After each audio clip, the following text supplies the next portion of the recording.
Fort Worth, Texas, 1974.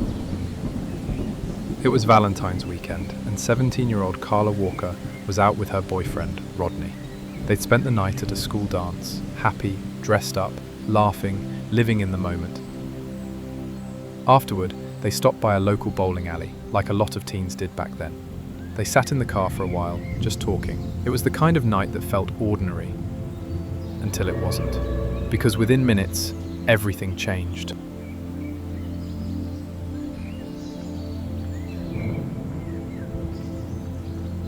Carla Jan Walker was the kind of girl everyone knew. Born January 31st, 1957, to Leighton and Doris Walker, she grew up in Fort Worth with her two siblings.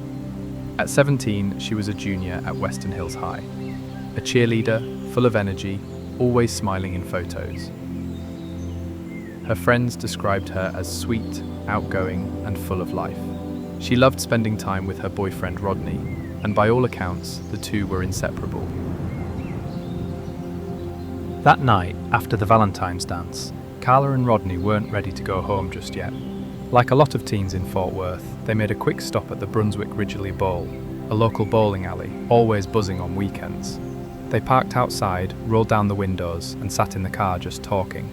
The kind of calm, quiet moment you never think twice about. But within seconds, everything changed. The passenger door suddenly flew open. A man appeared out of nowhere. He struck Rodney with a pistol, hard enough to knock him out cold. During the struggle, the attacker fumbled and dropped the magazine from his gun, but didn't stop. Rodney's last memory before losing consciousness was Carla, being pulled from the car, screaming. When he finally came to, she was gone. Still bleeding, Rodney got in his car and drove straight to her house to tell her family. Police were called immediately. They searched the area around the bowling alley, but all they found was Carla's purse and the magazine the attacker had dropped during the struggle. No sign of Carla, no sign of the man who took her. 3 days later, on February 20th, the search ended. Her body was found in a culvert near Lake Benbrook, about 30 minutes from Fort Worth. The news shattered the community, but the autopsy revealed something even more heartbreaking. Carla had been kept alive for nearly 2 days after the abduction. What exactly happened during that time? Only one person knew. Toxicology reports later showed she had been injected with morphine. Investigators collected evidence, including her preserved clothing and samples from the scene. But it was 1974, and DNA testing wasn't an option. The tools they needed just didn't exist yet. The case grew colder by the day. At one point, police received a letter. It was anonymous, from someone claiming to know who the killer was. But like everything else in the case, it led nowhere. Detectives worked the case hard in those early days. They canvassed neighborhoods, re-interviewed Carla's classmates, and chased down every lead, no matter how strange. One man, Glenn McCurley, caught their attention. He lived just a couple miles from where Carla was taken, and he owned a .22 pistol, the same caliber as the gun used in the attack. But when questioned, he claimed the gun had been stolen weeks earlier. With no physical evidence tying him to the scene, the trail went cold. Another man was briefly considered after a shaky lineup ID, but that lead fizzled too. The Walker family began receiving eerie phone calls, no words, just silence on the line. It rattled them, but police couldn't trace it. Even a psychic came forward with oddly specific details: the location, the killer's look, even his belt buckle, but nothing matched up. Investigators held on to every piece of evidence, hoping technology might catch up one day. But as weeks turned into months, and months into years, Carla's case quietly slipped into the background. No arrests, no answers, just silence. For decades, Carla's case remained unsolved, one of Fort Worth's most painful cold cases. The evidence sat in storage, the family held on to hope, and the community never forgot her name. But unlike many of the stories I've covered, this one doesn't end in mystery. After nearly 47 years, Carla Walker finally got the justice she deserved, and it started with a fresh look, and a single DNA match.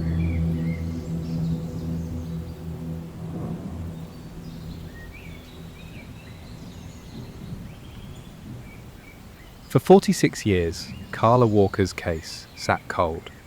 A box of evidence, a grieving family, and a name no one had ever been able to prove. But in 2020, nearly half a century later, that changed. The Fort Worth Police Department decided to re-examine the case with new tools. They sent Carla's preserved clothing to Othram Inc., a private lab that specializes in testing degraded DNA. The costs were covered by the Oxygen Network, part of a documentary effort to finally bring answers to long unsolved crimes. It worked.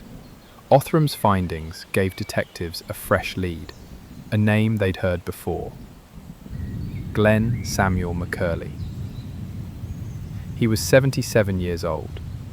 Back in 1974, McCurley had been questioned because he owned a .22 Ruger pistol, the exact model that used the same magazine found at the crime scene. But at the time, he told police the gun had been stolen from his truck. He took a polygraph, passed it, and just like that, was ruled out. But this time, detectives weren't going to rely on a lie detector. They quietly pulled DNA from trash outside McCurley's home and ran it against the sample collected from Carla's clothing. It matched.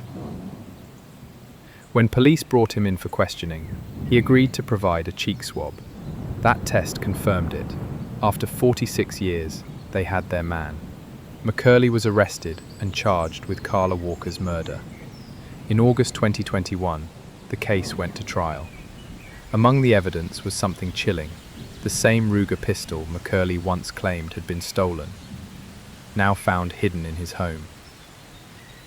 On the third day of testimony, McCurley changed his plea to guilty. He was sentenced to life in prison.